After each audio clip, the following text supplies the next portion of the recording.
नाज़रीन, मेरा नाम अली हैदर है। आपका शुक्रगुजार हूं कि आपने मेरी ये वीडियो देखने के लिए वक्त निकाला। बिलाखिर नाज़रीन, पाकिस्तान तहरीक इंसाफ के एक अहम सीनियर रहनुमा साबिक वफाकी वजीर आज़म सवाती को गिरफ्तार किया गया। और गिरफ्तार उनको जिस वजह से किया गया है वो वजह भी मैं आपको वीडियो में बताऊंगा। आज़म सवाती ने अब तक PTI का वो वाहिद आदमी है आज़म सवाती जिसने सबसे ज़्यादा बोल्ड, सबसे ज़्यादा खुल के बात की है। और इन साहब ने बरह रास्त आर्मी चीफ पे तनकीद की है। बरह रास्त न सिर्फ तनकीद की है बल्कि आर्मी चीफ पे एक बहुत बड़ा इल्ज़ाम लगाया है। और मैं नाज़रीन आपको यह बता दूं आगाज में कि ऐसा करना पाकिस्तान के कानून के मुताबिक जुर्म है। और यह कानून भी पाकिस्तान तहरीक इंसाफ ने ही बनाया था। उन्होंने खुद अपनी असेंबली में यह बिल पेश किया था और यह बिल मंजूर करवाया था जिसके तहत आप इदारों पर और इदारों के सरबराहान पर ना कीचड़ उछाल सकते हैं, ना बिना सबूत कोई इल्जाम लगा सकते हैं। यही काम आज़म सवाती ने किया और अब उनको FIA साइबर क्राइम ने गिरफ्तार कर लिया। आज़म सवाती ने अपने ट्विटर अकाउंट पर यह गुफ्तगू की है। अब वो गुफ्तगू है क्या, मैं आपको वो बताऊंगा। और उनकी इस गुफ्तगू पर बाकी तहरीक इंसाफ के रहनुमाओं को जो रद्द अमल है नाज़रीन, मैं आपको वो बताऊंगा। आज़म सवाती की गिरफ्तारी किस ट्वीट पे होती है वो आपको ट्वीट में आपके सामने रख रहा हूं। उसका आपको बैकग्राउंड बता देता हूं।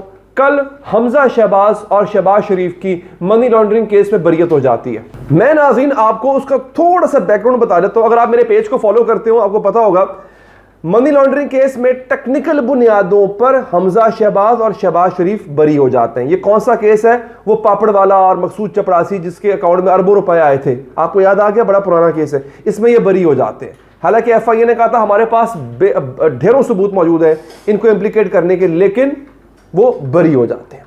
इस पे सेनेटर आज़म सवाती साहब जो हैं वो ट्वीट करते हैं। अब ट्वीट बड़ा खौफनाक ट्वीट है। वो ट्वीट आप जरा सुनिएगा। वो कहते हैं, mister Bajwa, congratulations to you and few with you. बराह रास्त आर्मी चीफ के मुखातिब हैं और कह रहे हैं कि बाजवा साहब आपको मुबारक हो और वो जो चंद लोग आपके साथ और हैं उनको भी मुबारक हो। Your plan is really working and all criminals are getting free at cost of this country. यानी आपका जो मंसूबा है, मिस्टर बाजवा यानी आर्मी चीफ साहब को मुखातिब करते हुए कह रहे हैं कि आपका जो मंसूबा है वो कारगर साबित हो रहा है और जितने भी चोर डाकू थे अब वो आहिस्ता आहिस्ता जो है वो रिहा होते जा रहे हैं। किस कीमत पे? इस मुल्क की तबाही की कीमत पे। With these thugs getting free you have legitimised corruption. इन चोरों डाकुओं को खुला छोड़ के आपने मुल्क में करप्शन को जायज करार दिलवा दिया है। ये किस पे इल्जाम लग रहा है? बाजवा साहब पे इल्जाम लगा रहे हैं। How you predict now the future of this country. अब आप इस मुल्क के मुस्तकबिल को कैसे देखते हैं? ये बराह रास्त इल्जाम लगाया आज़म सवाती साहब ने कि शरीफ खानदान को जो अदालतों से रिलीफ मिल रहा है वो आर्मी चीफ करवा के दे रहे हैं। ये बहुत बड़ा इल्जाम है और मैं समझता हूं कि वो इदारा जो खुद बारहा ये कह चुका हुआ है कि हम अब न्यूट्रल हैं, हमारा आपकी सियासत से, सियासी मनूवरिंग से कोई ताल्लुक नहीं है, उस पर आज़म सवाती साहब ने इतना बड़ा इल्जाम लगा दिया। सिर्फ इदारे पे नहीं, उन्होंने बाकायदा इदारे के चीफ पे, आर्मी चीफ पे इल्जाम लगा दिया। और ये बहुत बड़ा इल्जाम है जो कि आज़म सवाती साहब ने लगाया है बगैर किसी सबूत के कि क्या आपकी अदालतों को आर्मी चीफ मनूवर कर रहे हैं, आपकी अदालतों को आर्मी चीफ कह रहे हैं। अब क्या इमरान खान साहब को रिलीफ नहीं मिला? इमरान खान साहब को भी तो रिलीफ मिला ना। उन्होंने एक जज को धमकी दी, तौहीन अदालत की सजा उनको नहीं हुई, उन पर दहशतगर्दी का मुकदमा दर्ज हुआ, अदालत ने वो मुकदमा भी खत्म कर दिया, जमानत मिल गई उनको। अच्छा, अब ये बताएं कि क्या ये अगर आर्मी इमरान खान के खिलाफ होती सारी की सारी, तो क्या जो ये रिलीफ इमरान खान को मिल रहे हैं वो अब तक मिलते? 8 साल से इलेक्शन कमीशन में केस चल रहा है, इमरान खान के खिलाफ फैसला नहीं आया अभी तक। तो यहां पे तो लग रहा है कि अदालत कहीं ना कहीं इमरान खान साहब को फेवर कर रही थी। माफी के लिए इस्लामाबाद हाई कोर्ट ने 2 दफा मोहलत दी इमरान खान साहब को, हालांकि उन्होंने धमकी दी थी जज को, उन्होंने कहा हम आपको मोहलत देते। अब ये मौकफ है। अब यहां पे जो है वो पाकिस्तान तहरीक इंसाफ के जो रहनुमा है वो इसको डिफेंड कर रहे हैं और मुझे हैरानी इस बात की हुई कि शहबाज गिल भी इस चीज को डिफेंड कर रहे हैं। लेकिन बात यहां खत्म नहीं होती है। अब आज़म सवाती ने दावा यह किया है, अब उसके बाद वो फिर जब आए मीडिया टॉक करने के लिए आए, उन्होंने दावा किया जनाब कि मुझे इन्होंने नंगा करके मारा है बाकायदा। ये मैं आपको इसका ट्वीट बताता हूं। होता यह जनाब कि इनको इनकी मीडिया के सामने गुफ्तगू होती है और वहां पे ये बताते हैं कि इन्होंने मुझे टॉर्चर किया है, इन्होंने मुझे नंगा करके मारा है। एफआईए साइबर क्राइम ने जो एफआईआर काटी है इनके खिलाफ, मैं वो एफआईआर का मतन भी आपको पढ़ के सुनाऊंगा, लेकिन उससे पहले शहबाज गिल क्या कहते हैं वो ट्वीट आपके सामने रखने जा रहा हूं।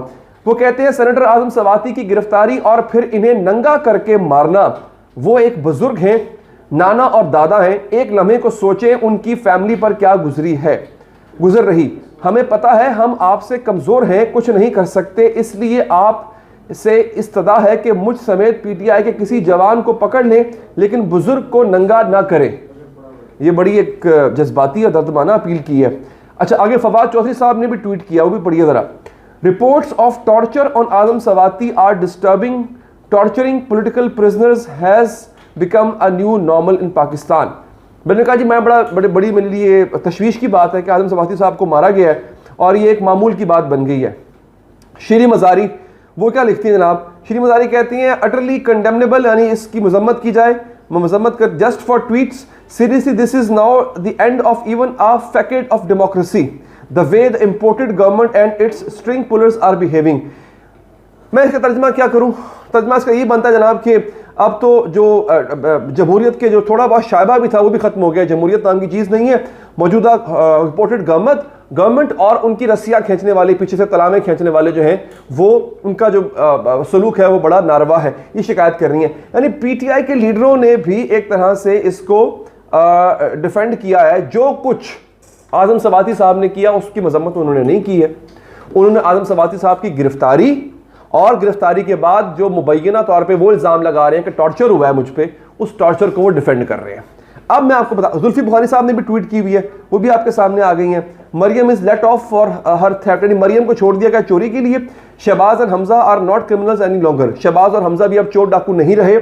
And a senator can't even voice his option on a tweet, ये ओपिनियन लिखना था, उन्होंने ऑप्शन लिख दिया गलती से, और एक सेनेटर जो है वो ट्वीट में अपनी राय भी नहीं दे सकता। खैर, इस तरह की इन्होंने मजम्मत की है, दीगर ने भी की है।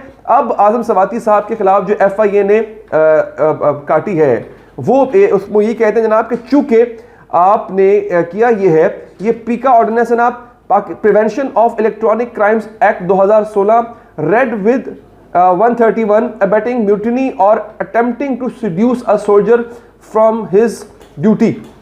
अच्छा, बेसिकली 131 जो है शहबाज गिल पर यही दफा लगी थी, 131। इसका मतलब ये है, सबसे खतरनाक दफा ये होती है कि आप फौज के अंदर बगावत पैदा कर रहे हैं, फौज को बगावत पे उकसा रहे हैं आप, ठीक है जनाब, ये इस तरह की बात है। फिर उसके बाद 500 लगी है दफा, 501 लगी है, 505 लगी है, ये मुख्तलिफ उन पर दफात लगाई गई है। यही दफात शहबाज गिल पर भी लगाई गई थी। अगर आप इस हवाले से या मजीद इस तरह की वीडियो से अपडेटेड रहना चाहते हैं तो मैं मुसलसल इस केस के हवाले से आपको अपडेट करता रहूंगा। शर्त यह है कि आप पेज को फॉलो करें, चैनल को सब्सक्राइब करें। मुझे दीजिए इजाजत नाजरीन, अल्लाह ने के बाद।